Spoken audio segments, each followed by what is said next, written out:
Pertama sekali, kita bersyukur kehadirat Allah Subhanahu wa Ta'ala bahwa sesungguhnya dengan gerak dan izinnya jualah kita dapat bersua balik melalui kaset ceramah adat seri kedua ko dan berjudul Kepribadian Minang.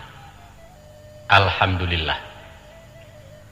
Kemudian selawat dan salam kiranya dilimpahkan kepada pemimpin besar kita Muhammad bin Abdillah, seorang yatim piatu dengan 1000 keprihatinan, penuntun umat dari alam dunia nan fana kepada darul akhirah nan abadi tiada batik. Selanjutnya, salam sejahtera kepada angku-angku, ibu-ibu, dunsana-dunsana dan anak kemanakan para penggemar balerong dimanapun suara kami dapat diterima. Kepada paduka sekalianlah kami antarkan ceramah sederhana ko dengan harapan semoga perbincangan kita tentang adat Minangkabau dengan seluruh pantulannya akan dapat merupakan saranggih ujung rantian kayu dalam gemuruhnya gejolak api pembangunan di bumi Indonesia tercinta aku. Mudah-mudahan aduju manfaatnya.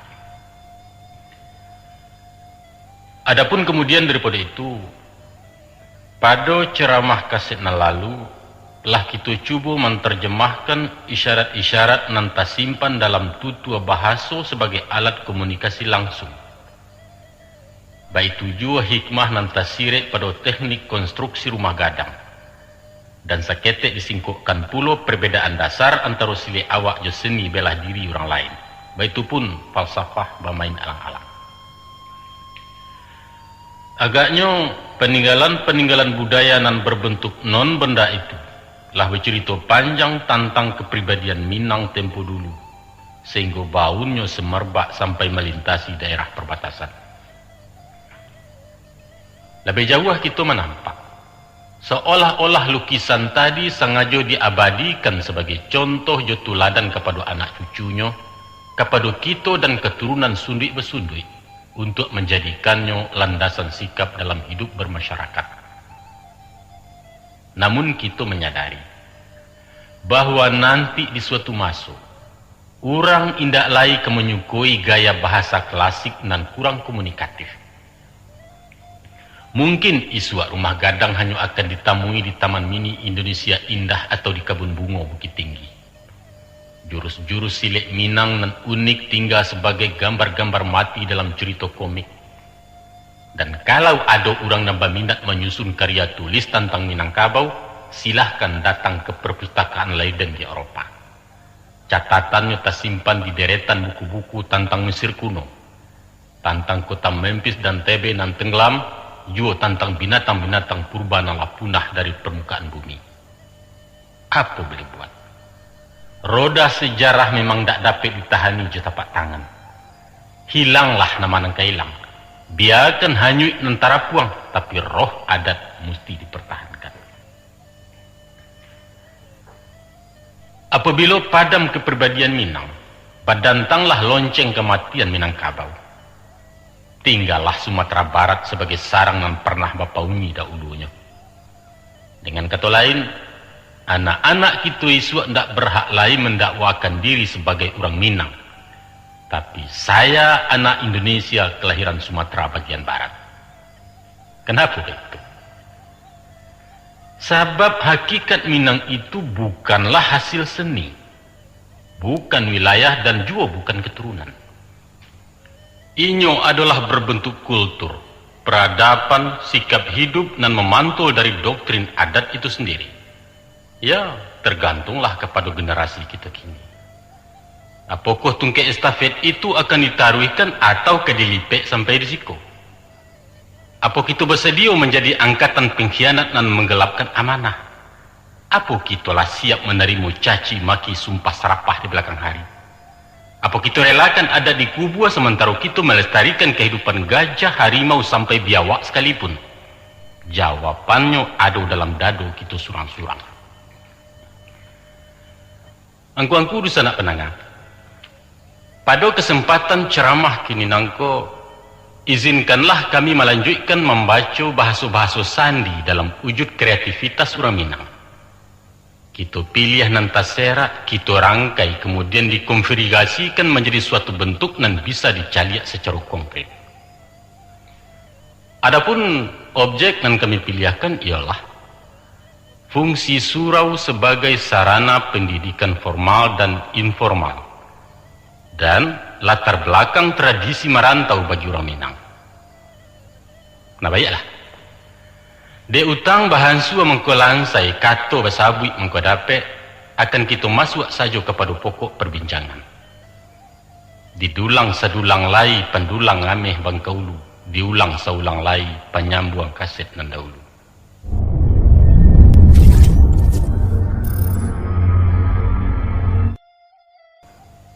Bismillahirrahmanirrahim. Sesuai dengan kodratnya, laki-laki dilayakan dengan bangun tubuh nan kuat kokoh, dengan nyali keberanian nan tinggi dan berpikir lebih rasional dibandingkan dengan kaum wanita. Barangkali dengan segala kelebihannya itulah timbul naluri ingin memimpin, memberikan perlindungan kepada wanita nan memang membutuhkan.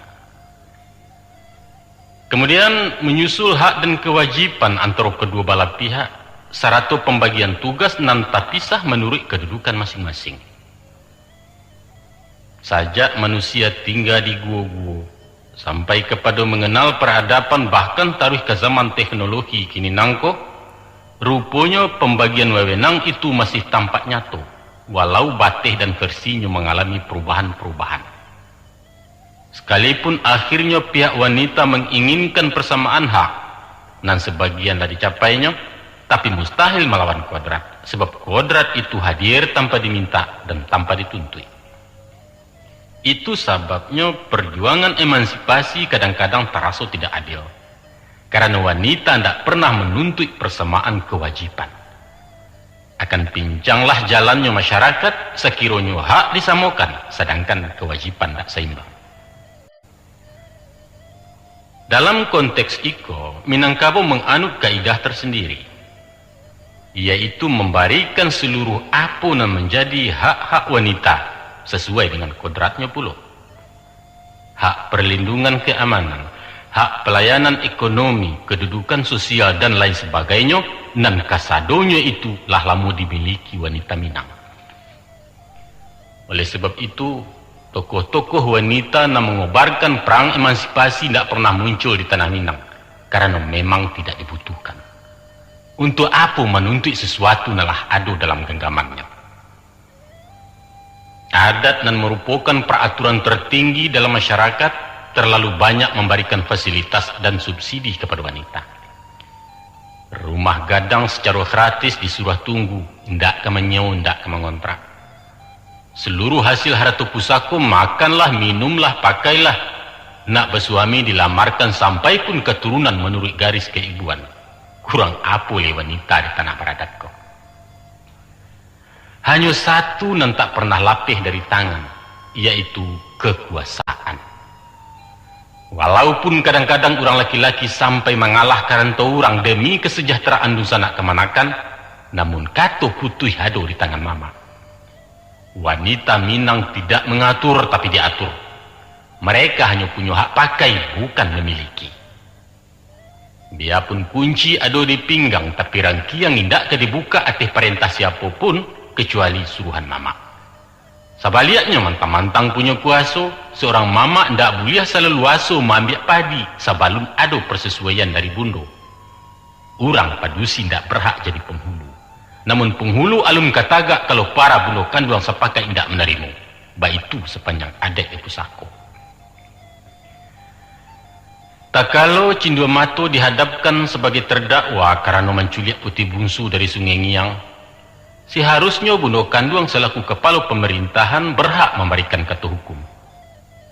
Tapi kasus pelanggaran adat itu diadili oleh Basa sampai Balai, lembaga judikatif nan sadonyo terdiri dari laki-laki. Nan tentu saja atas restu dan pertimbangan sang ratu Bundo Kanduang. Nah, angku-angku di sana penangah. Dari keseimbangan hak dan kewajiban itulah terciptanya kerukunan dalam masyarakat Minangkabau. Kemudian angku-angku akan kami ajak menyelusuri radius kewajiban seorang laki-laki dalam keluarga, baik itu pun dalam masyarakat kampung dan negari. Pada pokoknya, seorang laki-laki di Minangkabau mempunyai fungsi rangkap. Fungsi yang mengakibatkan tumbuhnya ampek tanggung jawab dalam wewenang dan berbeda. Pertama, fungsi ayah sebagai baban langsung dari hukum Islam. Bahwa ayah memikul tanggung jawab penuh kepada istri dan anak-anaknya dan meliputi tanggung jawab lahir dan tanggung jawab batin. Sandang, pangan, perumahan, pendidikan dan kesejahteraan keluarga sesuai dengan kebutuhan. Ia wajib melaksanakan tugas-tugas kebapakannya sampai mahanta anak-anak dewasa dan pedusi sampai bersuami dan laki-laki sampai mampu hidup mandiri. Di samping fungsi ayah, juga fungsi mamak sebagai pengamalan dari ajaran adat. Mamak punya tanggung jawab moral memimpin anggota kaumnya sepanjang bateh-bateh dan tagarih di pusako.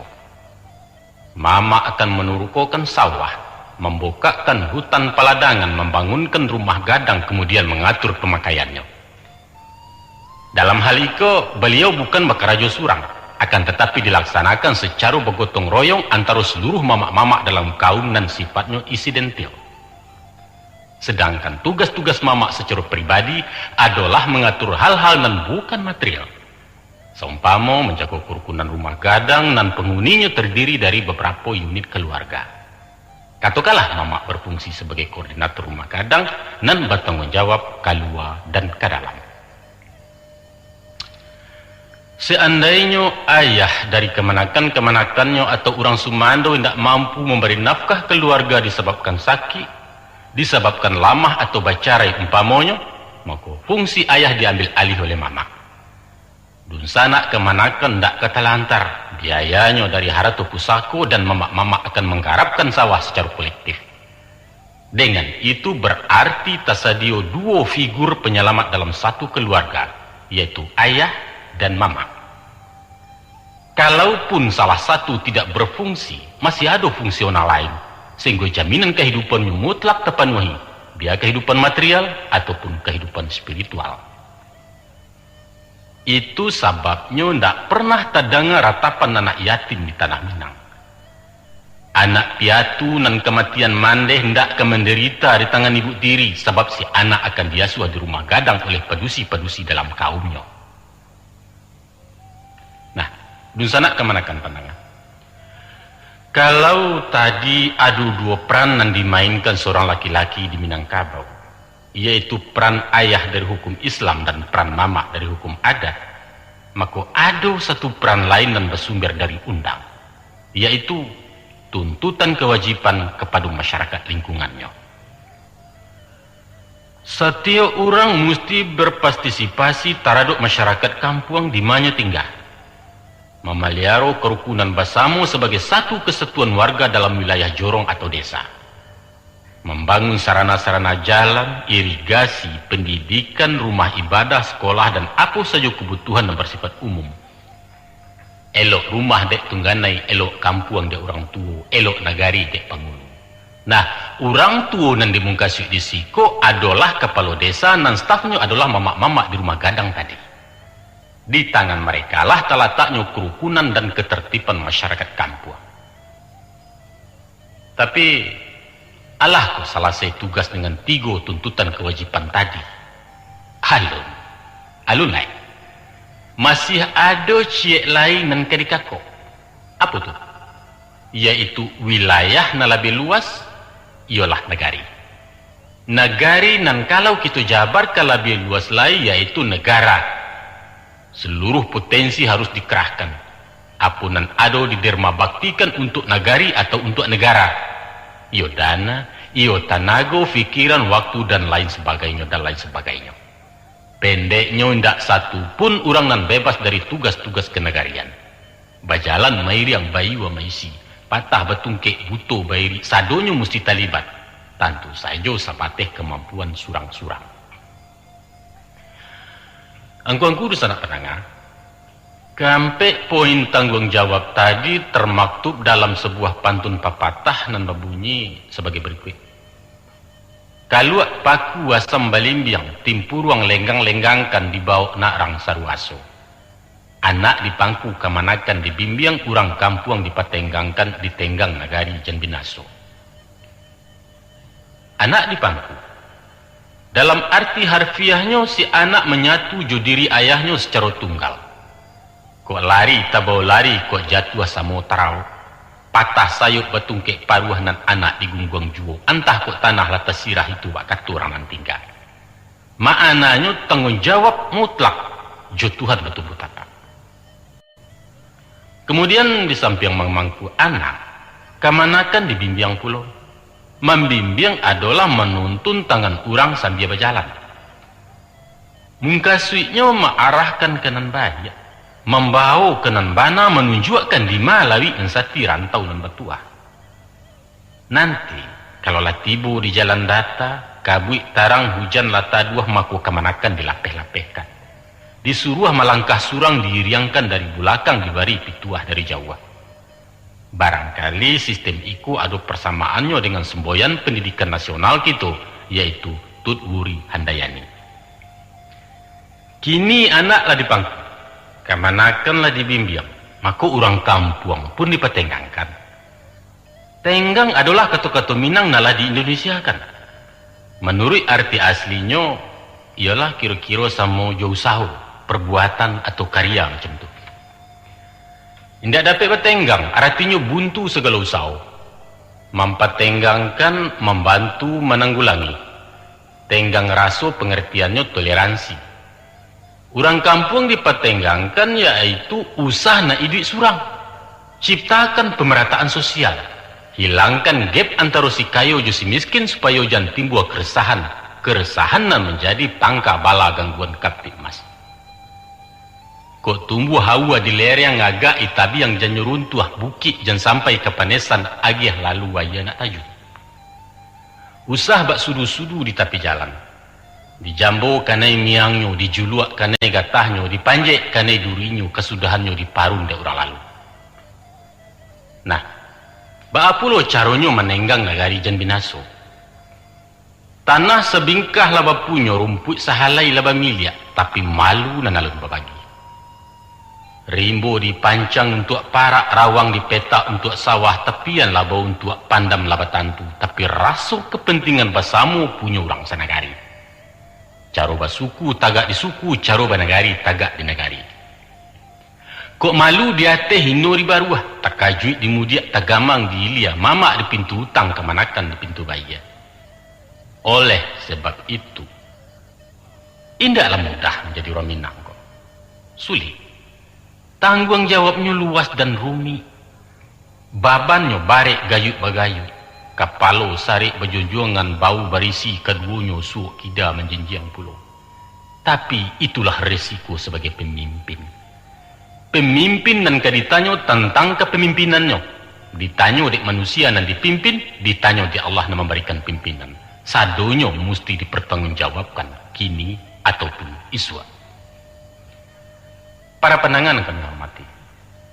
Banyak orang yang berpendapat dan kadang-kadang ada juga keluhan dari dalam bahwa orang laki-laki di Minangkabau terlampau diberi ibaban. Sehingga timbul ucapan sinis dan mengatakan laki-laki dijajah wanita. Atau ada nambai buati. Semalang-malang nasib orang adalah nasib laki-laki di tanah Minang. Tak ubahnya bak buruh kontrak di tanah Delhi. Sepanjang hidupnya disumbangkan untuk perusahaan sedangkan milik pribadinya ditiadakan. Diramunya kayu kerimbo, dialahnya batuang juanau. Maka tagaklah rumah gadang gajah maharam dan salanja kedua balari sepakiak budak maimbau salayok ubin malayang. Selesai rumah dibangun, maka antrilah kemanakan ke biliknya surang-surang. Sedangkan bagi si mamak dan bajari hendak ada lantai dan balabiah. Beliau baganjua turun ke janjang menuju rumah amak pajak. Tiba di rumah anak rasa menumpang. Sebab awak tinggal di pusaka orang. Kedudukan sebagai tamu ndak dapet bak kata surang. Bajalan menapi-napi, malangkah maga-agak. Kok rapek mamak rumah lah orang pulang. Maklumlah awak orang Sumando. Orang Sumando dan Bak Abu dia teh tunggu. Nyampang tibo hujan sadaba nyo datang ngangin sadaro bakiki sutan tabang ngambua. Yo kok rago tulang lai kuai, saku kok lai sadiang boneh badarai galak itu. Tibo masonyo daun roge batang lacondong, tampua indak bagatah lai, mako diguluang baju di pabunta marete kaki turun janjang, kasurau juo kesudahannya. Di pangkua sawah kemanakan, di lambuak tanaman kareh dituga tanaman mudo nandape anyo makan di dangau. Asianyo pantang dibawa pulang, sabab itu pusako tinggi tacalo bana dalam adat. Batanam di sawahana, baladang di parak bini, tibo mamak dibagi-bagi, sabab haratu pusako urang, kasudahanmu kalapau dimakan kanyang. Maka kesimpulannya, urang laki-laki Minangkabau hidup tak bermilia. Hubungan jo anak indah akrab, tabateh judin dia ngadat. Harga dirinya hilang, status sosialnya kabua dan inyo hidup tanpa harapan dan tanpa jaminan hari tua. Nah, untuk mengembalikan harkat kemanusiaannya itulah mangku inyo marantau jauh kawin jupadusi orang lain. Di negari orang inyo menemukan kembali miliknya nalah hilang. Inyo membangun rumah tanggo dan dirinya sendiri jadi tuan. Nyo mencari jabatan surang dak ada orang ke mana guanya, dak ada orang ke mengumando. Nyo makan barana anak indak mituo ke maupe atau pembayan ke menyindir. Di rantau ndak ada urun sanak ke mausia ndak ada ke manakan ke menggaduah kok tibo mamak jadi tamu. Nyo hidup bebas tanpa basa-basi, tanpa katu pemanih dan memuakkan. Di sekolah baru taraso jadi orang. Jadi pada hakikatnya, orang Minang marantau adalah pelarian. Marantau sebagai pernyataan protes terhadap struktur adat, sistem masyarakat nan senjang penuh kemunafikan. Marantau adalah manifestasi dari pemberontakan dingin kepada aturan kaku, aturan nan dirinya sendiri tidak mampu merubahnya dari dalam. Kini timbul pertanyaan. Iyo ba itu? Kok kaji ya? Batua ko orang awak marantau adalah hijrah dari masyarakat jahiliyah ke masyarakat peradaban. Iyo ko orang Minang maranyu pai marantau ulah dijajok di nagari. Kalau kami ke menjawab pertanyaan ko, maka kami mengatakan indah. Ndak begitu. Tapi batua ko orang Minang lah menciptakan kekeluargaan patrilineal, yaitu kekeluargaan yang bersifat ayah anak, dan meninggalkan matrilineal kekeluargaan mamak kemanakan. Jawabnya secara praktis iyo, tapi secara ideologis indah. Apa alasan kami mengatakan begitu? Tradisi merantau lah mendarah mendaging bagi orang Minang sejak siswa. Barangkali ikulah salah satu warisan tertua dari nenek moyang sebagai suku petualang di daratan Asia. Pada mulanya merantau antar nagari atau antar luak di Minangkabau. Kemudian berkembang ke daerah tetangga, ke Jambi, ke Riau, ke Mandailing atau paling jauh ke Bengkulu. Sesudah Perang Padri makin berani. Lahado namuju barang ke Pulau Jawa sampai menjalang Jepang Masua. Waktu itu sifatnya baru rantau musiman, yaitu tidak membawa keluarga dan sekali setahun pulang.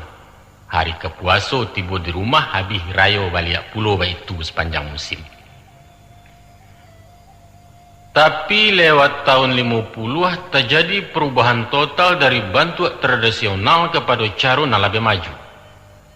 Mungkin akibat pengalaman baik masuk Malaysia ditambah masuk Jepang juga darurat, maka sesudah terbuka perhubungan orang awak lingkuit kabut karantau membawa keluarga.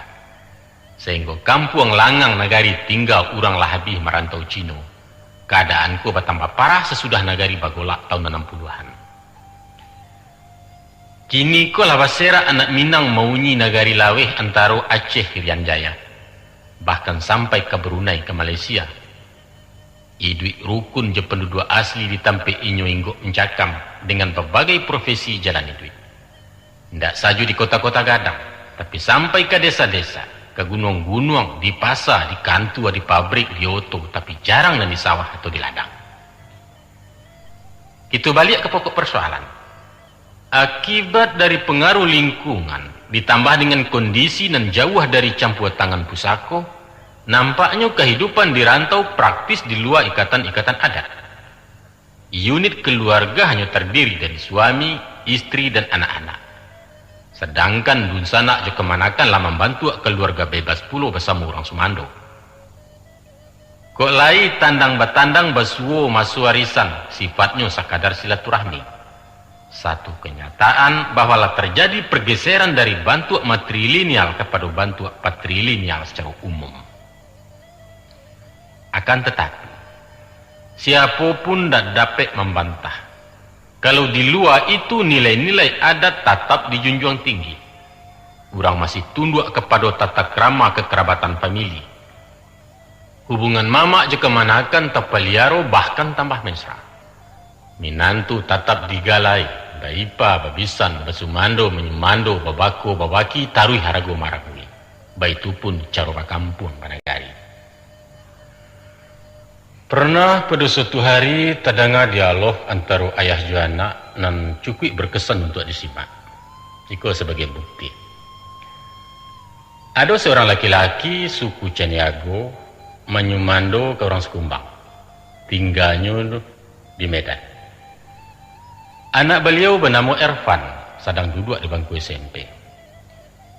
Karena terpengaruh jua adat Tapanuli, maka si Ervan ko meletakkan suku di ujung namanya. Banggalah paja jo namo Ervan Caniago. Menjaliak kejanggalanku, maka ditegurlah dek si ayah. Ko bahasa Medannya kira-kira, Pan, kenapa aku pakai suku Caniago? Menjawablah si anak, iyalah pula, ayah Caniago, aku pun Caniago. Sambil singin-sing yang badak dijalehkan ladek si ayah. Bukan begitu, Pan. Sebetulnya suku kau itu si Kumbang. Bah, si Kumbang suku maknya itu. Iyalah, itunya pula maka suku kau itu si Kumbang. Jadi, ya Ervan si Kumbang, bukan Ervan Caniago. Nah, kalau begitu aku ni ikut maknya. Semua kalian ikut mak. Kenapa begitu? Iya begitulah cara adat awak. Kita ini Padang, Pan, bukan Batak. Nampak jaleh dalam dialog pendek iko bahwa kalaupun tinggal di rantau, namun adat indak dirubah. Inyo indak kemangkelen suku anak-anaknya menjadi suku pusakonyo. Satu harapan, mudah-mudahan adat Minang indak kepupui. InsyaAllah. Angku-angku sidang pendengar. Lebih lanjut akan kami kemukakan data dan fakta dan memperkuat keyakinan bahwa adat sebagai warisan budaya masih akan dipertahankan. Bahkan indahlah terlampau berlebihan kalau dikatakan mereka yang dirantau dan tinggal di lingkungan bermacam-macam kebudayaan lah mengamalkan adat secara murni, setidak-tidaknya dalam hal yang sedang kita permasalahan kayak gini. Maaf, akan kami ambil contoh Jakarta. Baham ke Jakarta, sebab nan pertama daerah pemukiman orang Minang di luar Sumatera Barat nan terbanyak adalah Jakarta. Menurut sumber nan dapat dipercaya, saat kini jumlah orang awak di Jakarta mendekati 800.000 jiwa. Artinya dalam 9 manusia ciek Minang, atau kira-kira 23% penduduk Sumatera Barat sendiri. Pendeknya kalau dunsa nak pergi ke pasar proyek Tanah Abang atau sekitarnya, apa bahasa awak salah. Dijamin tak kesasih. Baik itu banyak orang awak. Sudah itu alasan kami mengambil ukuran Jakarta, sebab kami tinggal siku. Jadi faham mana situasinya. Dan kami yakin bahwa suasananya indak kejauh berbeda di daerah perantauan lain. Kita mulai dari memangku anak. Masalah iko rasanya ndak perlu disingkokkan secara panjang lebar. Otomatis baban lah bapikwa. Allah dirasuak menjariau, Allah dikasau laki ato.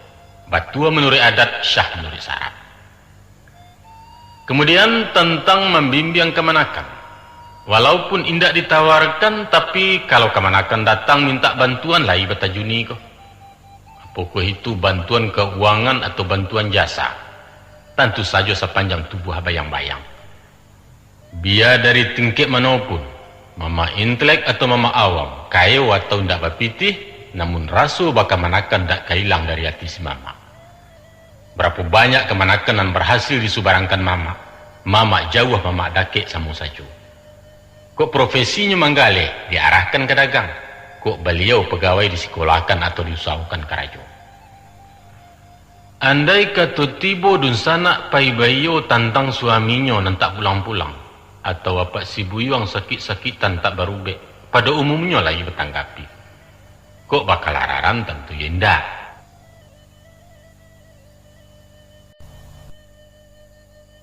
Pokok itu bantuan keuangan atau bantuan jasa. Tentu saja sepanjang tubuh bayang-bayang.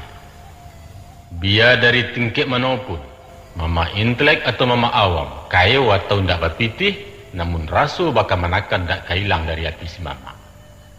Berapa banyak kemanakan yang berhasil disubarangkan mama. Mama jauh mama dake sama saja. Kok profesinya manggale diarahkan ke dagang.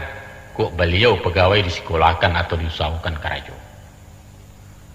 Andai kata tibo dun sanak pai bayo tantang suaminya nan tak pulang-pulang.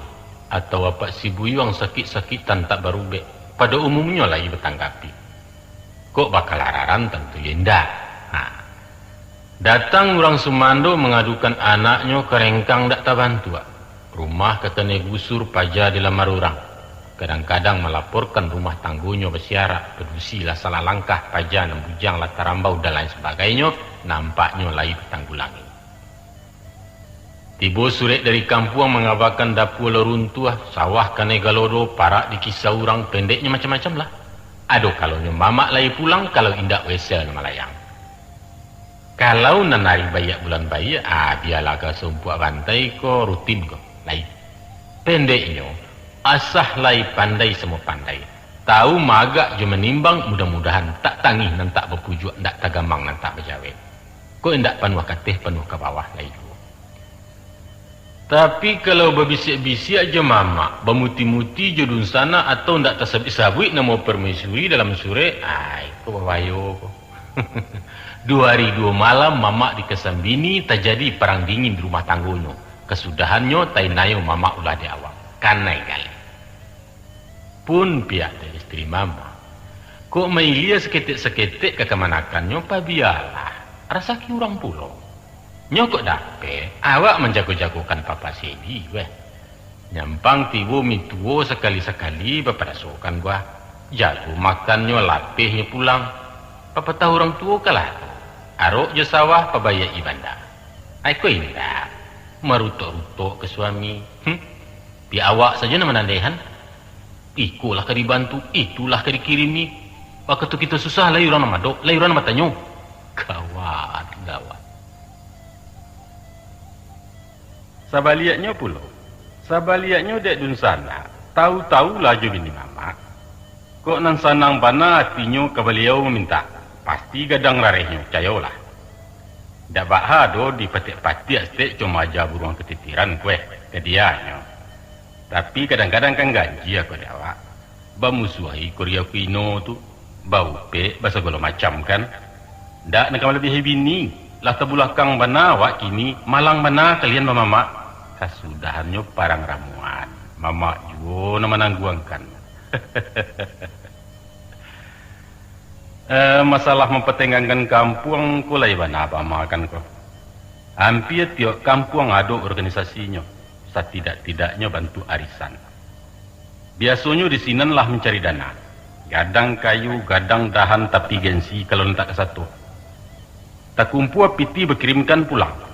Ada untuk sekolah, ada untuk madrasah, mix musaji, alat-alat olahraga pemuda dan lain-lain objek pembangunan. Ku ada orang kampung awak nala lampu kuning di perantauan, biar tersasa idui atau memecah buik merusak nama kampung, aiko bapusong samuikan ko.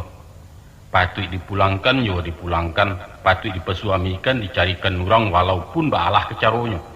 Pendeknya ndak janjang kayu di kapiang da ayat talang dipancuang si 20 masunya. Guno kain pelampuk miang, guno pitih pelampuk malu. Itu sebabnya di antara baribu-ribu gepeng, yaitu gelandangan dan pengemis, nan barumah karate kardos nan maunyi kolong jambatan atau menyapi-nyapi untung rokok, alhamdulillah ndak sakari yo pun bangawak. Syukur. Ada nang ganji ya benar.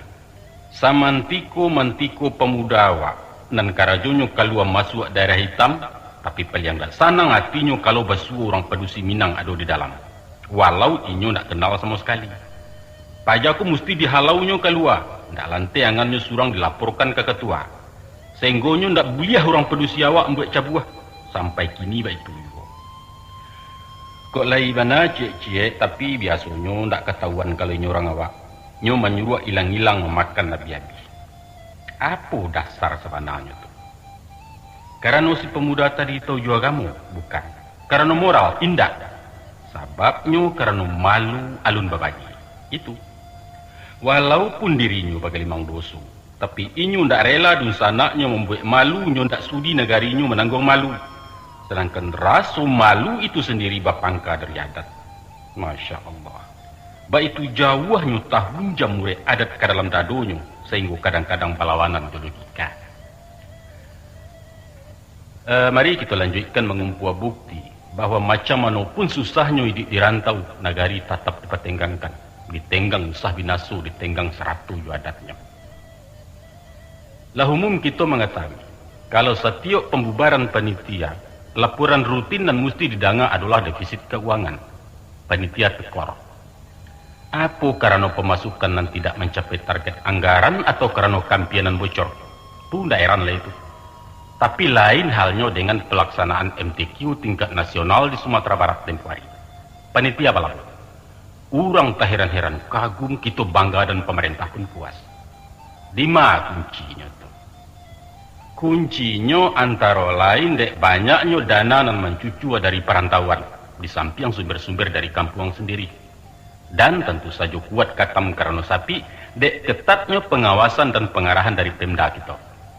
Itu ciek tuh. Nah lain, ada satu gerakan sosial di perantauan, namanya Gebu Minang, Gerakan 1000 Minang. Gagasanku timbulnya dari Bapak Presiden, supaya setiap warga Sumatera Barat menyumbangkan Rp1.000 setahun untuk pembangunan daerah. Lantas terbantuklah Gebu Minang tadi. Dan dikelola oleh tokoh-tokoh masyarakat rantau untuk mengumpulkan dana. Hasilnya dikirimkan balik ke kampung. Nah, walaupun alun berjalan sebagaimana yang diharapkan, namun realisasi dari mempertenggangkan kampung lah nampak sih kok. Lah basuluh matuari begalanggang maturang banyak. Mari kita taruhkan kini. Dalam rangka halal bihalal tahun 86 lalu, Himpunan para seniman Minang Ibu Kota menyelenggarakan pagelaran seni yang berjudul Pekan Wisata Budaya Minang. Segala macam permainan rakyat dikeluarkan, baik tujuh bazar dan menjual jenis-jenis makanan dan hasil kerajinan tradisional. Sajak dari nan klasik sampai nan modern ada. Pacuitia, tandia ngalang-ngalang, silek, dabuh, teater, macam-macam. Taraga nak makan ketupik gelepaku, bubua kampiun, nampi yang jadadiah jari yang bertokok sadonyo tersedia. Biayanya nak tanggung-tanggung mak. Ampi 100 juta. Coba bayangkan. Nampak bana tabu dua sumangi akat itu. Nan kayo turun jo piti nan cadia uruh mauruh nan bagak menjaga keamanan. Nan mambiak muku banyak jo. Pendeknya salapan hari salapan malam lamonyo bagu linsam di Senayan. Rasuka pacah istoratu dibuatnya. Sia nan takkan merasa bangga. Kalau alek itu dihadiri oleh menteri-menteri, para jenderal, gubernur, sampai ke bupati sadonyo mamak itu. Bintang film sambuah pengusaha jangan dikatakan lain. Tapi maaf angku-angku. Nan kami mengkasih mengabarkan iko adalah untuk membuktikan bahwa dahsyatnya ledakan rasa rindu je cinta karena Minang. Keliru kalau ada nambah pendapat orang awak merantau mau dandam. Omong kosong itu. Waktu terjadi tanah longsor Bukit Tui dan dinyatakan sebagai musibah nasional, para perantau dari seluruh tanah air secara spontan tanpa dikomando meresek saku surang-surang membantu dunsanak-dunsanak di kampung. Konon kabanyo dana nan tak kumpul mencapai jumlah 1 miliar. Alhamdulillah. Satu pernyataan dari papatah yang mengatakan, seciok ba ayam sadanciang ba basi, mendapat samo beruntuang keciciran samo merugi, tibu delok baimbawan tibu diburuak bambawan. Bukti lagi bahwa nagari lai bapatenggangkan. Banyak kemanakan. Terlalu banyak contoh-contoh nan menguatkan bahwa tabang gagak jo hitamnya bajalan raminang jo adatnya. Dimanapun bumi orang dipijak, langit orang dijunjung, namun bumi je langit Minangkabau ndak alupo. Pernah seorang sarjana sosiologi menyabut-nyabut Minang dalam disertasinya untuk mencapai doktor. Antara lain beliau mengatakan bahwa orang-orang Minangkabau itu kuno, licik dan pelit. Licik itu carawaknya galia mak. Pelit artinya sampili, ceke. Mendengar kata-kata nan tak lama dari si sarjana nan bukan Minang itu, kurang awak heboh bak labah tegoyak sarap. Tasingguang benar puncak kadanya. Berang, banci, kutuak, sumpah, sarapah, babau menjadi satu. Macam-macam reaksi orang waktu itu. Dari golongan intelektual ada nama nantang berdebat di forum resmi. Orang-orang hukum mengatakan bisa dituntut di pengadilan karena itu penghinaan. Politikus menilainya sara, mengancam kerukunan dan kesatuan nasional. Para remaja berkomentar, pajatu sekiati ke pemuda Minang sebab cintonya ditulak. Nan pareman menggarega, dan sano laki-laki dia lapuak mencuang pajatu, dan lain sebagainya, dan lain sebagainya. Akhirnya dengan beberapa pertimbangan masalahku didiamkan saja. Nah, terlepas dari persoalan iyo atau indah, batua atau salah, nan nyato reaksi spontan itu bertolak dari harga diri, sebab barang yang dicintoinya dicaci orang. Seolah-olah orang awak ingin mengatakan, raik orang my country, kok rancak keburuak negari den manga-manga ke kau, kiro-kiro baik itulah. Angku-angku urusan anak pendengar.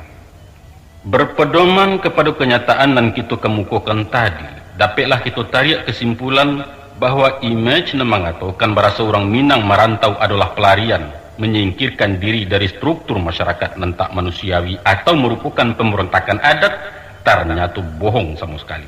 Suatu persangkaan yang tidak punya dasar. Orang laki-laki di Minangkabau tidak pernah mengeluh apalagi memberontak. Inyo tidak merasa dirugikan, malah sebaliknya merasa bangga dan bahagia. Kalau dikanari pikir-pikir, baitu sare tugas nan disandangnya, tugas sebagai ayah, sebagai mama, sebagai putra daerah nan bagi orang lain mustahil tangke sekaligus, maka akan timbul pertanyaan. Resep apa nan diberikan dan baa cara mempersiapkan fisik, stamina dan mentalnya sehingga sanggup menjadi Superman macam itu? Jawabnya ialah mereka digodok di pusdiklat adat. Apa pula itu pusdiklat adat? Pusdiklat nan nambah mungkasu ialah surau. Mulai umur 7 tahun anak-anak Minang diharuskan masuk ke pusat pendidikan dan latihan tadi, sampai kemudian siap untuk diterjunkan ke masyarakat. Melalui pengawasan dan ketat, mereka diasingkan dari rumah. Makannya indak boleh dikanyangkan, laluknya di papan, karajunya bagu balok. Moralnya dididik, jo agama, fisiknya dilatih bersilek, dan mentalnya biaja persambahan. Daftar kegiatannya kira-kira macam kau.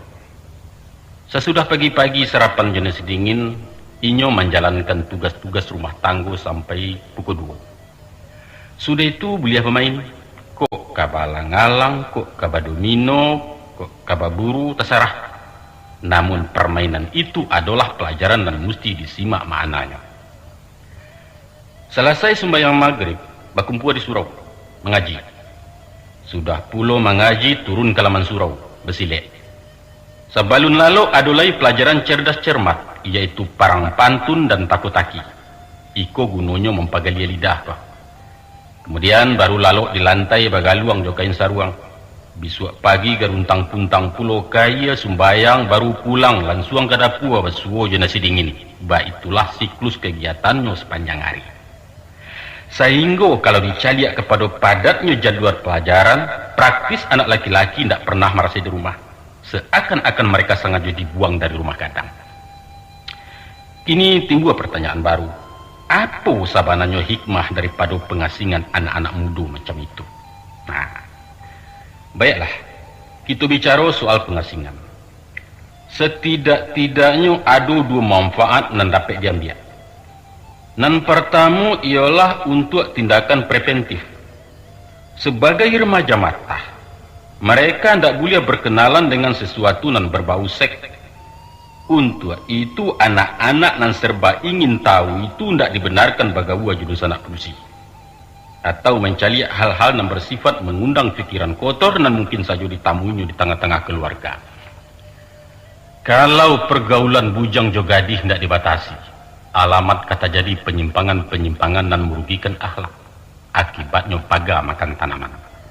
Apakah itu mungkin, Mada Tua? Sedangkan mereka sekeluarga. Kenapa tidak mungkin? Itu kerja mudah bagi setan jua bilih. Deulah bagi sia jua begeso. Lamu-lamu habis miang di sambilu. Kesudahannya tabaka batuang serumpun kalam nagari jua soknya.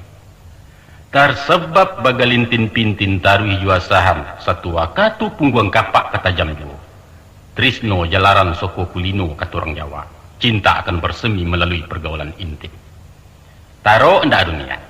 Tapi kesempatan ado bisa terambau. Urang kahutan ndak berniat pai baburu basuo je kijang patah. Pasti digungguangnya dibawa pulang. Sabaliaknya biarpun berniat ke mencilok tapi nan punyo indak talengah bisa orang kerja buruan. Nah, untuk menghilangkan kesempatan-kesempatan itulah mangkonya diasiangkan anak bujang lalu di surau. Adapun ajaran moral ala Minangkabau menomorsatukan kesucian akhlak tentang kesusilaan. Di antara salapan pasang kejahatan menurut hukum adat, sumbang salah adalah urutan paling bare. Bisa diancam dihukum buang kok. Sumbang salah itu artinya kejahatan susila.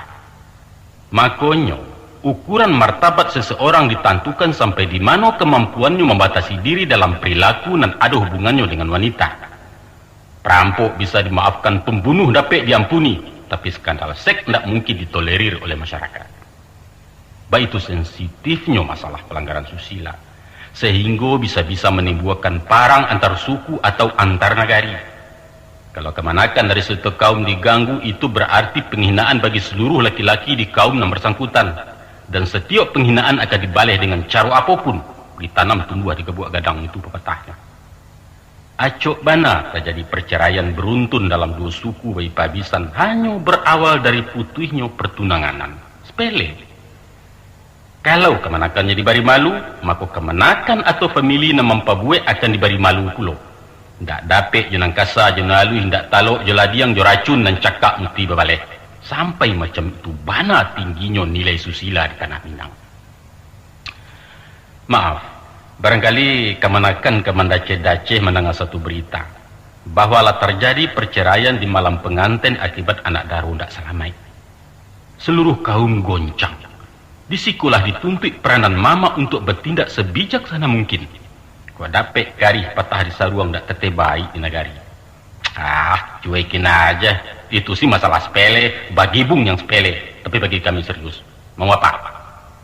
Tuh. Kalau di daerah lain disediakan acara cari jodoh bagi muda-mudi.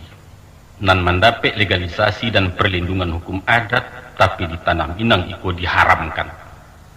Jangan cuba-cuba berkijuan matu jo anak gadis hurang kalau sayang jo kupiah nak ketemu Tapi ko iyo lah taraga kudo nak bapulano kabau laingin berpasangan acari selah piti banyak-banyak. Baik tu juga pihak nang gadis-gadis. Indak buliah palala, indak buliah galak marahai, indak buliah penduduk tengah janjang. Paliang cilaku petandang lalu pantang nak gadis perjalan surang.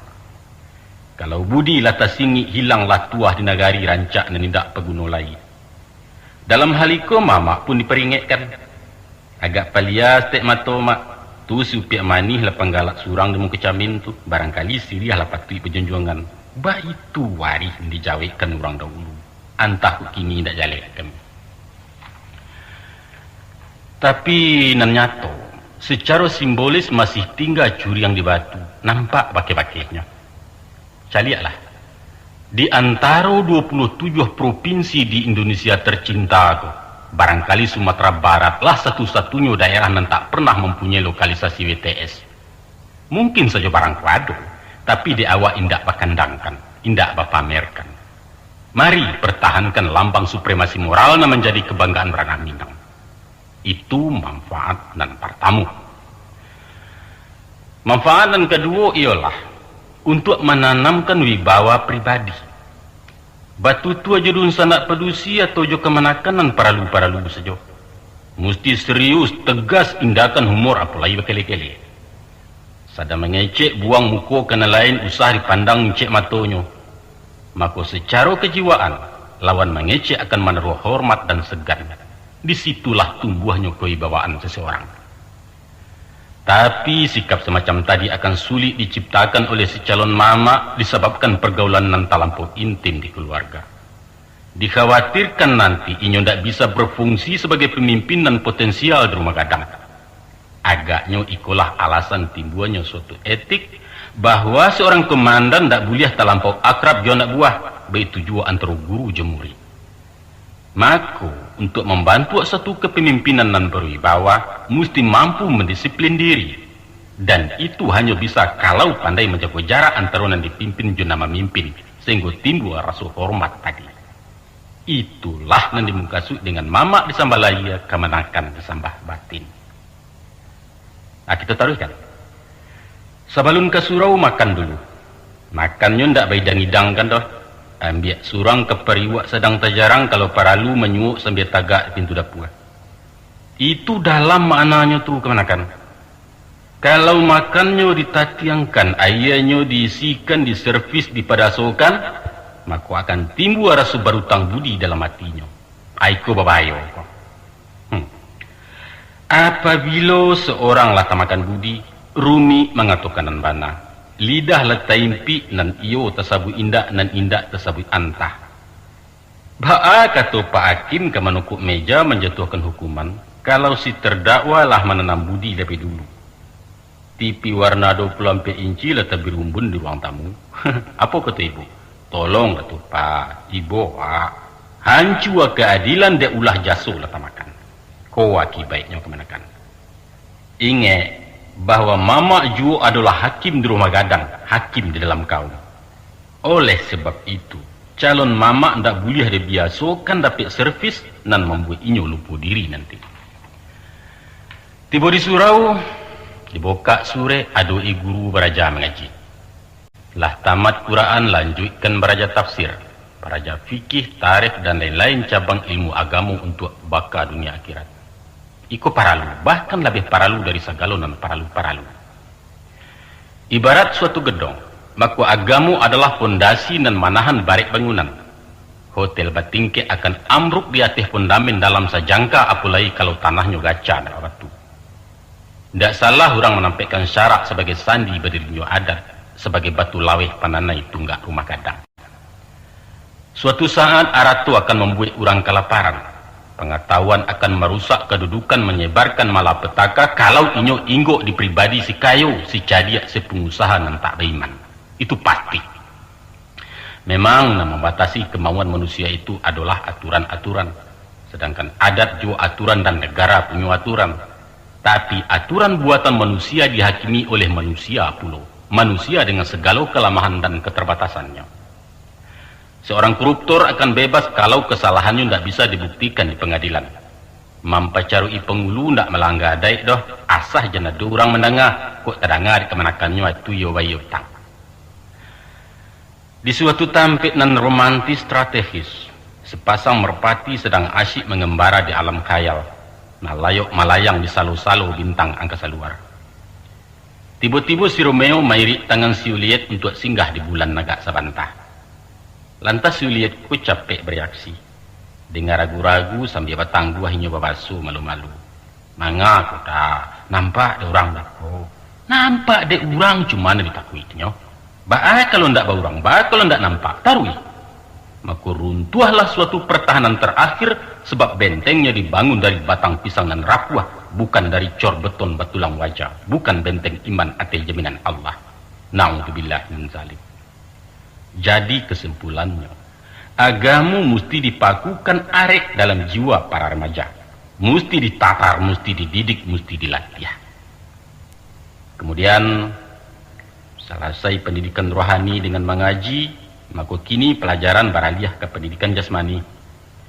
Turun bersama-sama kalaman surau untuk berlatih bersilat. Seorang calon ayah, calon mama, calon pemimpin harus sehat badan, kuat dan gagah. Inyo diajar barani madoi segala tantangan dari manapun datangnya. Anak-anak Minang tak boleh loyo, tak boleh cengeng, apalagi merengek-rengek minta dikesiani orang lain.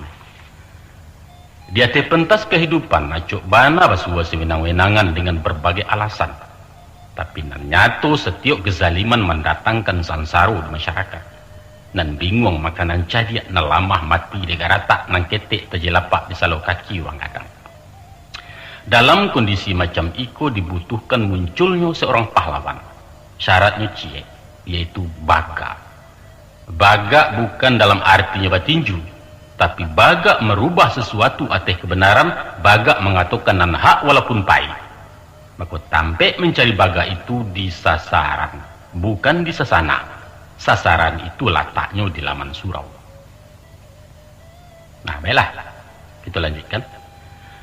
Selesai Pulau Beraja Silek, maka siswa-siswa naik ke surau istirahat. Dalam menanti mato takantu ada puluh acara bebas. Di sudut tadanga batakotaki di hilia babalai pantun di ulu berdebat berdiskusi di tengah mapa kesambahan.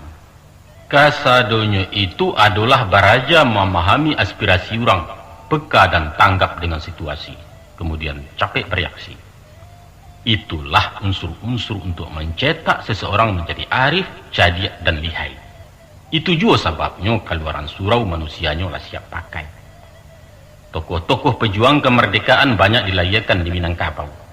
Mereka bukan sarjana tapi sanggup merubah jarum sejarah.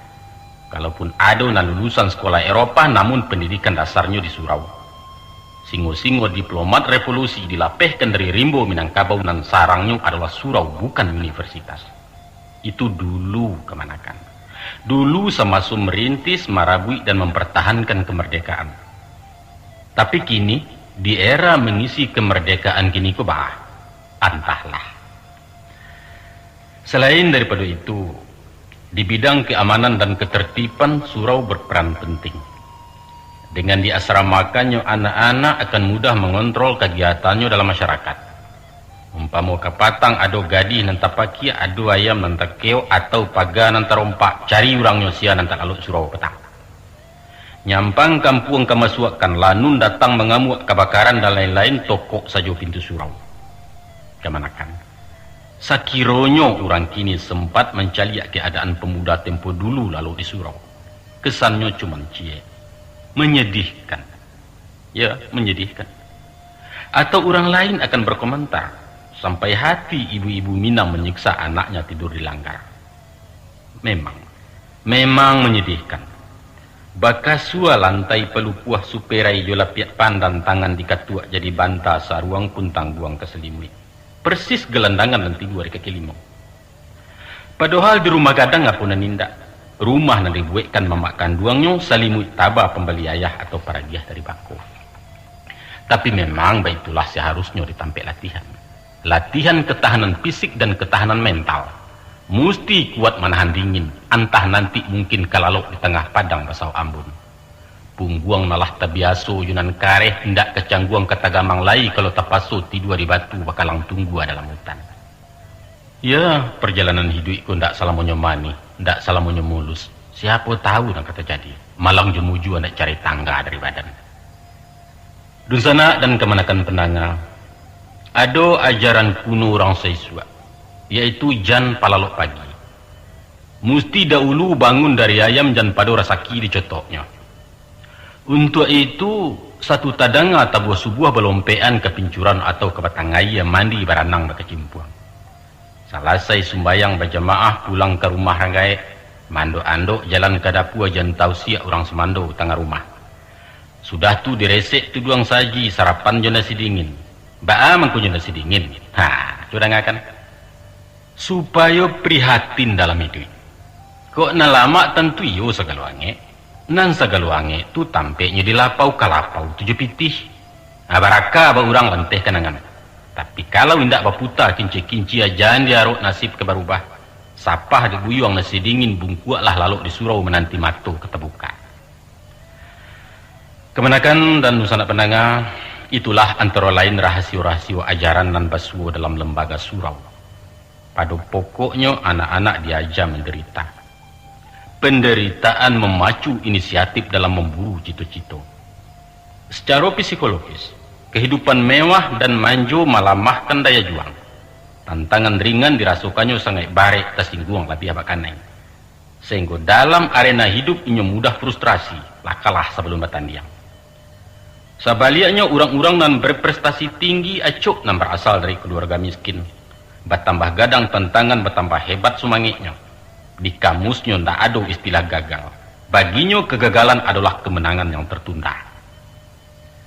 Barangkali berkat pengalaman pahit masa remaja tadilah kurang awak ndak matiaka di perantauan. Perantau-perantau Minang terkenal dengan keuletannya, gigih dan tangguh dalam setiap usaha. Dimulai dari nol tapi hasilnya boleh dicari. Sampai ada yang mengatakan orang Padang itu Cino hitam, tasarah masa bodoh apa kecil orang. Nan jaleh itu mampu bicara soal dagang, siapapun mengakui itu. Urang awak sesuak pantang membawa modal pergi merantau, tapi diharamkannya pulang ke kampung kalau bansai negeri Gungguang.